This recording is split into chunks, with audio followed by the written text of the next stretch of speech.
Turabaramukije amahoro y'Imana, ubwoko bw'Imana aho muri hose. Ndanezerejwe no kubana namwe muri kano kanya keza, tugashimiye Imana kuko niyo ikaduronkeje. Dusangire ano majambo y'Imana tubona mu gitabo ca kabiri c'Abami, igice ca 4 turahera kuwo murongo wa mbere. Hari amajambo meza cane atwereka ukuntu Elisa yakuye umupfakazi mw'ideni canke mu mwenda. Turasoma duhere ku murongo wa mbere. Mw'iki gitabo nyene mpejeje kubabwira, igitabo ca kabiri c'Abami igice ca 4, duhere kuno murongo wa mbere kugeza ku murongo w'indwi. Haratubwira hati: bukeye haza umugore kuri Elisa, umugabo wiwe yari uwo mu biga ivyo kuvugishwa. Aramutakambira ati umusavyi wawe ari we mugabo wanje yarapfuye, kandi urazi ko yubaha Uhoraho. None utwishuza araje, kandi agomba gutwara abahungu banje bompi ngo bagire abagurano biwe. Elisa aramubaza ati: none nogukorera iki? Ndakubaza, hari ico woba ufise imuhira? Nawe ati umusavyi wawe ntaco mfise imuhira atari urwavya tuvuta twa elayo. Aramwishura ati: genda urabe ivyo utira mu babanyi bawe biri gusa, kandi ntutire bike. Uheze winjire mu nzu wiyugarane mwe n'abana bawe. Ayo mavuta uyasuke muri ivyo bintu vyose. Ikintu cose uko cuzuye urabe aho gitereka. Nuko avuye iyo ari abigenza kuno. Ariyugarana we n'abana biwe, bamuhereza ivyo bintu, nawe abisukamwo. Nuko bimaze kwuzura abarira umwana ati: mpa ikindi. Aramwishura ati: nta kindi gisigaye. Ako kanya amavuta aca areka kuza, maze aragenda abibarira wa muntu w'Imana. Nawe aramwishura ati: genda ushore ayo mavuta wishure umwenda wawe, ayasigaye agutungane n'abana bawe. Icubahiro kibe ic'Imana ubugira kandi. Nta kintu na kimwe Imana itogukorera. Niba ufise ideni, Imana ikwishurira ideni mw'izina rya Yesu Kristo, kuko ideni rirababaza cane. Uwo mupfakazi yari afise ideni ryari ryaramunaniye no kwishura, kugera naho uwo muntu arifitiye afata ingingo yuko amutwara abana biwe bose kugira ngo abagire inyagano, abatware kubw'iryo deni. Nawe biramubabaza mu mutima, aratuntura, arabura uko agira. Niko gushikira umukozi w'Imana Elisa, aramubwira ati: umugabo wanje urazi yuko ari umuntu yarubaha Imana, kandi nawe urabizi, ariko yapfuye turi mw'ideni, rero twabuze ico kuririha. Mugabo rero abana banje bose bagira babatware kubera iryo deni. Maze uwo mukozi w'Imana nawe aca aramubwira ati, aramubaza ibintu yoba afise. Nawe amubwira ati: je nta na kimwe mfise kiretse utuvuta twa elayo gusa. Utwo natwo yabona ataco tumaze.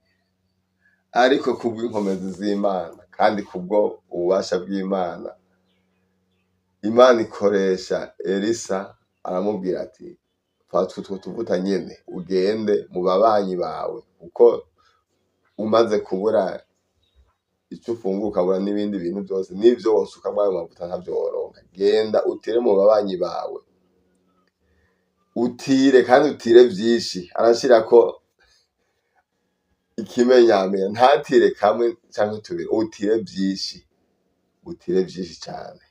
Nawe arizera abigenza atyo, aratira. Hama araheza aramubwira ati genda mu nzu wiyugarane,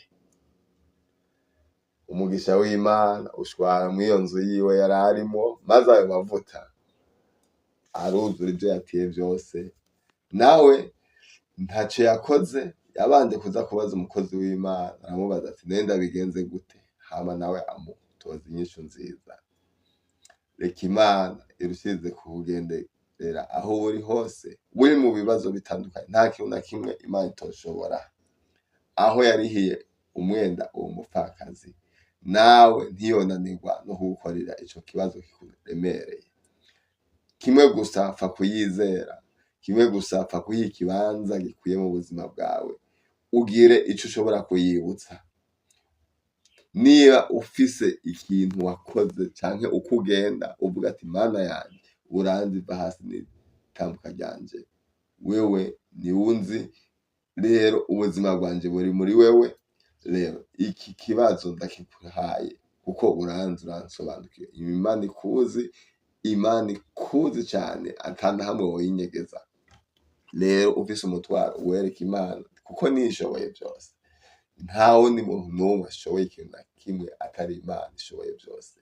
Ino sana kano kanya n'umwanya ndumva aya majambo yo kuremesha, ndumva aya majambo yo gushiramwo izindi ntege, ndumva aya majambo yo kugira hagukuye n'ahagushikanye. Icubahiro kirushirize kuba ic'Imana ubugira kandi. Ubandanye kumva woyubaha, ubandanye kumva woyishira bugufi, ubandanye kumva woyishira hejuru kuko niyo ishoboye vyose. Imana yishuriye uwo mupfakazi ideni yari afise, nawe igira ico igukoreye. Imana yishuriye umupfakazi uwo mwenda yari afise, nawe irabe ikwishurire ivyo bibazo vyawe, ikubere inyishu muri vyose. Icubahiro kirushirize kuba ic'Imana. N'aya majambo y'Imana nifuza ko dusangira kuno musi, agira hagukuye, agushiremwo izindi ntege zo kumva icubahiro cose coba ic'Imana ikwitayeho. Ni Imana igenda ituzigama ku musi ku musi, ni Imana igenda itugirira neza uko bukeye uko bwije. Hari vyinshi woraba yagukoreye bikubere icitegererezo co kuyizera. Ni vyinshi cane ndizera yagukoreye, naho woraba ukuntu wavyutse uno musi. N'ubuntu bw'Imana, kubona ugihema impwemu z'abazima, nta bintu vyinshi wakoze, ni ubuntu bwayo gusa.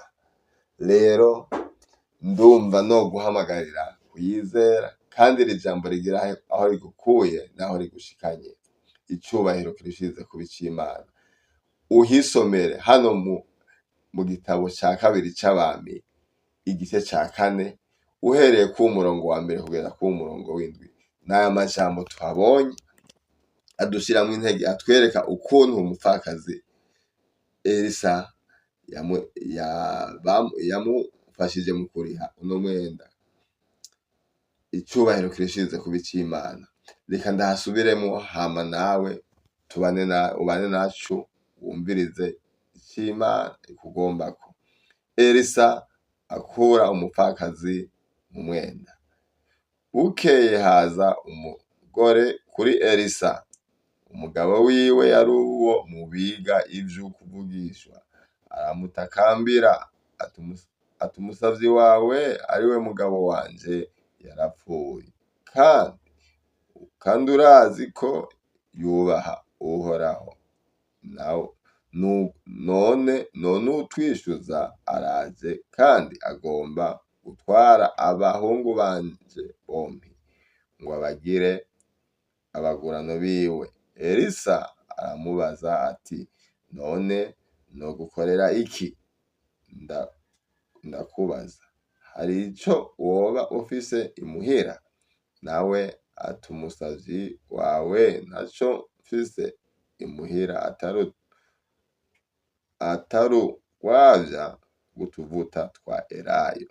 Aramwishura ati genda urabe ivyo utira mu babanyi bawe biri gusa, kandi ntutire bike.